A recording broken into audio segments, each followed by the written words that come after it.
high school કે રાવણોને લંચાવવા માટે, રાવણોને ખ્રિસ્તી બનાવવા માટે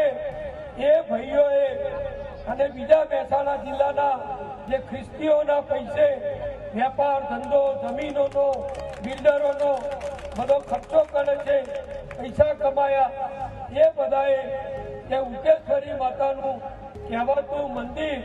ખ્રિસ્તી ધર્મમાં રાવણોના દીકરા દીકરીઓને ધર્માંતર કરાવવાનું અને ત્યાંથી પછી કલોલની સેન્ટ ઝેવિયર્સ હાઈસ્કૂલમાં આ ધર્માંતર કરેલા નાના નાના કુમળા બાળકોને ત્યાં મોકલી દેવાના અને ત્યાં હિન્દુમાંથી વટલાઈ રાવણમાંથી વટલાઈ અને એમને